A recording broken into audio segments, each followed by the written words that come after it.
All right.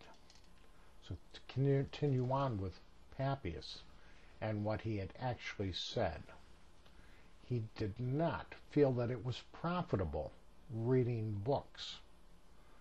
And yet he wrote books, supposedly expositions of the oracles of the Lord. How he was able to do that when he admits himself that all his information is fourth hand. So he's the fourth hand in the chain of custody. And he readily admits this. And also he's curious about sayings of Presbyter John. It's also interesting is that within his fragments is just this short story about Judas. This is, if true, and is highly doubtful, but this is a third story as to what happened to Judas. We're told in the Gospels that he was so ashamed of what he had done that he took the money and he threw it down on the floor of the temple because the priests wouldn't take the money back, and then he went out and hung himself. Then we read in the first chapter of the book of Acts that he didn't do that at all, but that he kept that money and he went out and bought a field. And one day he was walking in that field and he cracked in half. That's actually what the Greek says. His body just cracked in half and his bowels gushed out on the ground. And because of the odor and what happened there, it was called the field of blood. Well, now we have a third story.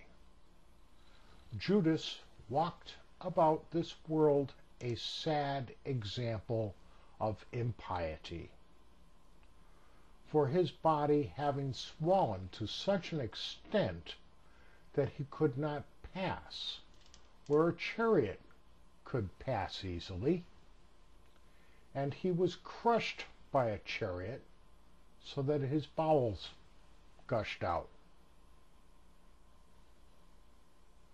So you see, the only similarity between this and the other two is the story of his bowels gushing out and his being sad. But so now we have three different stories by the church, two of which are considered the Word of God, and neither one of them agree with each other, and now finally a third one here. The next portion of a fragment we have of Papias is very strange. And this is, as the elders who saw John, the disciple of the Lord, remembered that they had heard from him how the Lord taught in regard to those times, and I believe he's talking about the millennium. He's saying the day will come in which vines shall grow, each having 10,000 branches, and each branch 10,000 twigs. And on each true twig 10,000 shoots. And on every one of these shoots 10,000 clusters. And on every one of the clusters 10,000 grapes. And every grape, when pressed, will give 25 metretes of wine. And when any one of the saints shall lay hold of a cluster, another shall cry out, I am a better cluster, take me, bless the Lord through me. End of the quote. Well, there is a story told much like this in the Visions of Paul. Again, a story that came out and was very popular in the Middle Ages, even though historians claim that it was first discovered in like 388. It did not become popular until the Middle Ages. And how foolish this is that I don't think any saint, if you follow what was just said, when one of the saints lays hold of a cluster of grapes that contains 10,000 grapes, how are you going to hold on to this thing? Do you realize what a metre is here? There's metrete of wine, 25 metretes of wine. A metrete is 37.4 liters.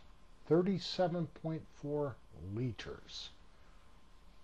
So if you do a little math, you'll find out, I just used like the weight of water, like I believe it correct because I didn't look it up, I was just using memory, of roughly 8 pounds per gallon. You come out with a figure that's darn close to 2,000 pounds. That's not counting the pulp of the grape, just the juice that's going to come out of it. 2,000 pounds. And there's 10,000 grapes that weigh 2,000 pounds or more on this cluster. Someone's going to lay hold of it. And this is his testimony, is that Jesus told people this. I've heard some pretty far-fetched things, but this is getting downright ridiculous.